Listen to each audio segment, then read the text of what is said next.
جب میں چھوٹا تھا تو بہت سے لوگوں کو یہ کہتے سنا کہ عیسی مسیح صرف یہودیوں کے لیے آئے تھے، وہ موسی شریعت کی اصلاح کرنے اور کچھ نیا نہیں لے کر آئے تھے۔ ایک موقع پر عیسی مسیح نے فرمایا کہ میں اسرائیل کی کھوئی بھیڑوں کے لیے بھیجا گیا ہوں۔ یہ صحیح ہے، لیکن وہ صرف یہیں تک محدود نہیں تھے۔ اگر آپ دیکھیں تو عیسی مسیح نے بات کی صوبیدار سے کفرنہوم میں۔ دراصل انہوں نے اس کے نوکر کو شفا دی تھی۔ نہ صرف یہ بلکہ سور فنیکے کی رہنے والی عورت کی بیٹی کو شفا دی اور سامری عورت سے بات کی۔ انہوں نے سامریوں کی دیکھ بھال کی بات کی، اور پھر انہوں نے اعمال کی انجیل کے آخر میں یہودیت سے لے کر سامریہ تک اور زمین کی انتہا تک تمام قوموں میں جانے اور انہیں شاگرد بنانے کی بات کی۔ کیا حضرت عیسیٰ مسیح صرف بنی اسرائیل کے لیے بھیجے گئے تھے؟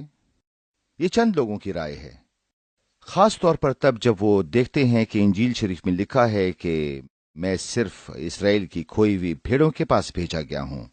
اور پھر جب وہ مقدس متی رسول کی معرفت لکھی گئی، انجیل کی ابتدائی حصہ متی 10 باب کی 5 اور 6 آیت میں وہ حضرت مسیح کو اپنے 12 شاگردوں کو منادی کے لیے بھیجنے سے پہلے یہ ہدایت دیتے ہوئے سنتے ہیں کہ غیر قوموں کی طرف نہ جانا اور سامریوں کے کسی شہر میں داخل نہ ہونا، بلکہ اسرائیل کے گھرانے کی کھوئی ہوئی بھیڑوں کے پاس جانا۔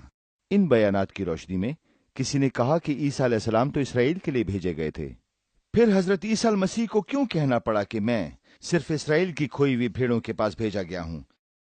اس کا سیاق و سباق اس کا اپنی زندگی کو بطور ایک برے کے دنیا کے گناہوں کی خاطر قربانی کے برے کے طور پر دینے سے پہلے کا تھا۔